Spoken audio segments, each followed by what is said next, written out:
رب کریم قرآن مجید میں ارشاد فرماتا ہے اِن يَنْصُرُكُمُ اللَّهُ فَلَا غَالِبَ لَكُمْ وَإِن يَخْذُلْكُمْ فَمَنْ ذَا الَّذِي يَنْصُرُكُمْ، کہ اگر اللہ رب العزت تمہاری مدد فرمائے تو تم پر کوئی بھی غالب نہیں آ سکتا ہے، اور اگر اللہ رب العزت تمہیں چھوڑ دے تو میرے عزیز کون ہے جو تمہاری اور ہماری مدد فرمائے گا؟ کس سے آپ مدد مانگو گے؟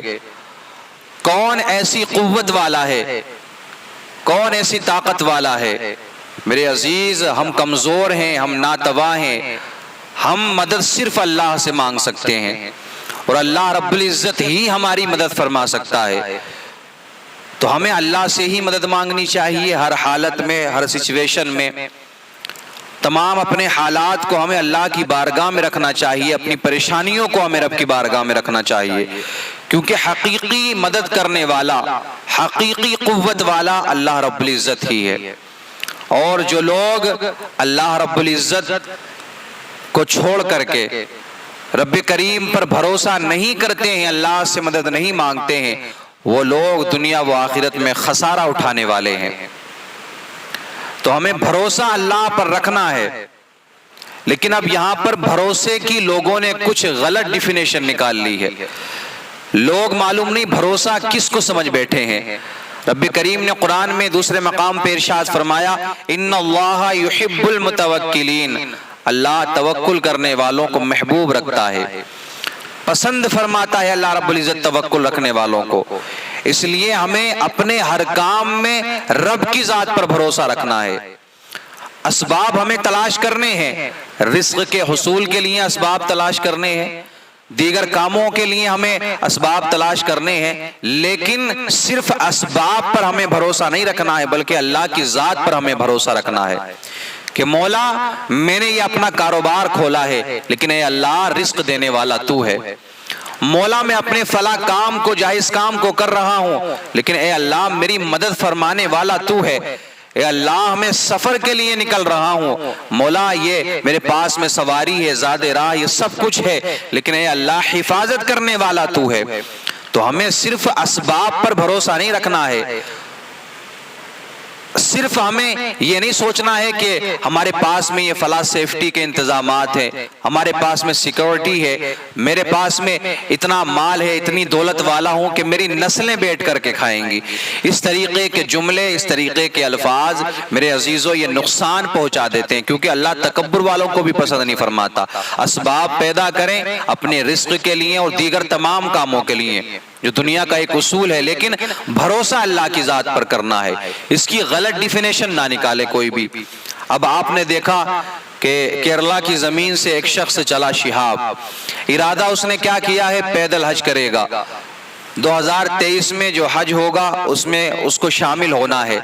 ابھی سے ہی وہ پیدل چل پڑا ہے اور کئی ہزار کلومیٹر کا سفر اس نے مکمل بھی کر لیا ہے، لیکن بتایا یہ گیا کہ جانے سے پہلے اس نے سارے انتظامات کیے۔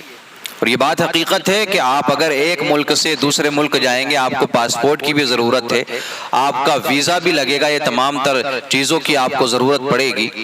تو اس شخص نے یہ سارے انتظامات کیے، اور یہاں تک بتایا گیا کہ پیدل چلنے کی پریکٹس بھی کی، لیکن بھروسہ اللہ کی ذات پر رکھا۔ یہ سارے انتظامات کرنے کے بعد بھی آپ کو بھروسہ اللہ کی ذات پر رکھنا ہے، پھر کہیں جا کر کے آپ کا سفر مکمل ہوگا۔ ابھی یہ 1.5 یا 2 مہینہ ہی گزرا تھا کہ ایک شخص اور مہاراشٹر کی زمین سے چلا، مستان شاہ کے نام سے۔ میں یہ بتانا چاہتا ہوں کہ بھروسے کی کتنی غلط ڈیفینیشن لوگوں نے نکالی ہے۔ یہ دیکھیں آپ، شہاب جو چلا ہے مبارکباد کے لائق ہے، اللہ اس کا سفر آسان کرے، اللہ اس کی تمام مصیبتوں کو دور فرمائے، سفر میں آسانیاں رب کریم اس کو عطا فرمائے، اور انشاءاللہ العزیز اللہ کی ذات پر اگر وہ بھروسہ کر کے چلا ہے تو تمام پریشانیاں دور ہو جائیں گی۔ اور پھر وہ تو سفر ہی ایسا ہے، اپنی ذات کے لیے وہ نہیں چلا ہے، اپنے مفاد کے لیے نہیں چلا ہے، بلکہ وہ اللہ کی راہ میں نکل پڑا ہے۔ اور جو اللہ کی راہ کے مسافر ہوتے ہیں، رب کریم کی راہ جو چل دیا کرتے ہیں، میرے عزیزوں وہی لوگ کامیاب ہوتے ہیں، اور اللہ رب العزت ان کی تمام پریشانیوں کو دور فرماتا ہے۔ تو وہ شخص چلا، سارے انتظامات اس نے کیے، اور اس کو دیکھ کر کے ایک شخص اور دیوانہ شاہ کے نام سے، مستانہ شاہ کے نام سے چلا ہے، مہاراشٹر کی زمین سے۔ اس شخص نے بھی کئی سو کلومیٹر کا سفر طے کیا۔ کسی نے سوال کیا کہ آپ کہاں جا رہے ہیں؟ میں بھی پیدل حج کرنے کے لیے جا رہا ہوں، میں نے بھی ارادہ کیا ہے کہ اللہ کے گھر کا دیدار کروں گا اور اپنے گھر سے پیدل چل کے جاؤں گا، طواف کعبہ کروں گا لیکن یہاں سے پیدل چل کے جاؤں گا، وہاں جا کر کے صفا مروہ کی مجھے صحیح کرنا ہے لیکن یہاں سے مجھے پیدل جانا ہے۔ ٹھیک ہے، یہ بات سمجھ میں آتی ہے، اچھی بات ہے، اچھا قدم ہے اگر آپ نے ایسا ارادہ فرمایا ہے، کیونکہ شریعت میں اس کی ممانعت نہیں ہے۔ اگر راستہ ہموار ہے اور آپ اتنی طاقت اور قوت رکھتے ہیں، ٹھیک ہے، آپ پیدل چل کے جائیں اپنے مکان سے، لیکن آپ کے پاس میں اتنی طاقت ہونی چاہیے، اتنی قوت ہو کہ آپ وہاں تک پہنچ سکتے ہیں۔ لیکن جو دوسری بات تھی وہ یہ ہے کہ جو اکثر لوگوں نے اس بات کو نشانہ بنایا ہے، اور بات بھی پھر کچھ ایسی ہے، یہاں تک تو ٹھیک تھا کہ میں پیدل حج کرنے کے لیے جا رہا ہوں، پیدل یہاں سے چل کے جاؤں گا جس طریقے سے شہاب کیرلا سے چلا ہے، لیکن شہاب کے اور اس کے جانے میں فرق ہے۔ شہاب کے سفر کرنے میں اور اس شخص کے سفر کرنے میں بہت زیادہ فرق ہے۔ پوچھا گیا کہ آپ کے پاس میں انتظامات ہیں؟ آپ کے پاس میں پاسپورٹ ہے، ویزا ہے، کیونکہ کئی ملک پار کرنے ہیں، پاکستان، ایران، عراق، کویت، پھر سعودی عربیہ، یہ کئی ملک پار کرنے ہیں، تو ایک ملک سے دوسرے ملک جانے کے لیے ویزا کی بھی ضرورت ہوتی ہے اور یہ تمام تر چیزوں کی ضرورت ہوتی ہے۔ تو یہ شخص جواب دیتا ہے کہ میرے پاس میں کچھ نہیں ہے، بس اللہ کی ذات پر بھروسہ کر کے میں چل دیا ہوں، پاسپورٹ اور ویزا یہ سب پیچھے سے آ جائے گا۔ توجہ رکھنا میرے عزیزو آپ میری اس بات پر، کیونکہ اس طریقے کی احمقانہ باتیں ہو سکتا ہے کچھ لوگ اور بھی اس کے شکار ہو جائیں، کیونکہ یہ بہت ساری جگہوں کی یہ خبریں آ رہی ہیں کہ فلاں جگہ سے فلاں انسان بھی ارادہ کر رہا ہے، کسی نے سائیکل سے جانے کا ارادہ کیا ہے، کوئی آنے والے سال یعنی آئندہ سال جانے کا ارادہ کر رہے ہیں۔ تو کوئی بھی ایسی حرکت نہ کریں، جانا یہ ناجائز و حرام نہیں ہے، جانا بہتر ہے پیدل چل کے اگر آپ جا رہے ہیں، لیکن میرے عزیزو آپ کے پاس میں انتظامات ہونا چاہیے۔ اب آپ یہ کہہ کے چھٹکارا پالیں کہ اللہ رب العزت کی ذات پر بھروسہ ہے، بھروسہ رکھیں، اللہ اپنے ایسے ہی بندے کو پسند فرماتا ہے جو اللہ کی ذات پر بھروسہ رکھتے ہیں، لیکن بھروسے کی ڈیفینیشن آپ غلط تو نکال رہے ہیں۔ اب یہ بتائیں، جب اسباب بھی تو آپ کو بتانے ہیں نا، اسباب بھی تو آپ کو پیدا کرنے ہیں، جو سبب ہے آپ کو ان کی بھی تو تلاش کرنا ہے، جو بتا دیا گیا ہے وہ سارے انتظامات بھی تو آپ کو کرنا ہے۔ اب یہ جو مستان شاہ کے نام سے شخص چلا ہے، ہو سکتا ہے چلو ہندوستان میں کہیں ویزے کی اور کہیں پاسپورٹ کی ضرورت نہیں پڑے گی، لیکن جب پاکستان بارڈر پر پہنچیں گے تو وہاں سے واپس کر دیا جائے گا، نہ ویزا ہے نہ پاسپورٹ ہے۔ اب آپ کہتے ہیں اللہ کی ذات پر بھروسہ ہے، سب پیچھے سے آ جائے گا۔ میرے عزیز، کون لے کر کے آئے گا پیچھے سے؟ یہ آپ نے کیا سوچ کر کے کہہ دیا؟ حالانکہ ہم نے اس شخص کی حمایت کی، ہم نے اس شخص کے بارے میں کہا کہ آپ لوگ جس طریقے سے شہاب کا استقبال کر رہے ہیں، یہ مستان شاہ کا بھی استقبال کریں، یہ شخص بھی مبارکباد کے لائق ہے۔ لیکن جب ہمیں اس بات کا پتہ چلا تو کافی افسوس ہوا کہ آخر ایسا کوئی بندہ کیسے کر سکتا ہے کہ بغیر انتظام کے آپ جا رہے ہیں۔ بھئی شریعت کا بھی تو حکم ہے کہ آپ کے پاس میں زیادہ راہ ہو، سواری کے انتظامات ہو، لیکن آپ چلو پیدل چل رہے ہیں، سواری میں نہیں جانا چاہتے، لیکن جو سفر میں جس چیز کی ضرورت آپ کو پڑے گی وہ چیز تو آپ کے پاس ہونا ضروری ہے نا، بغیر اس کے آپ کیسے پہنچ پائیں گے؟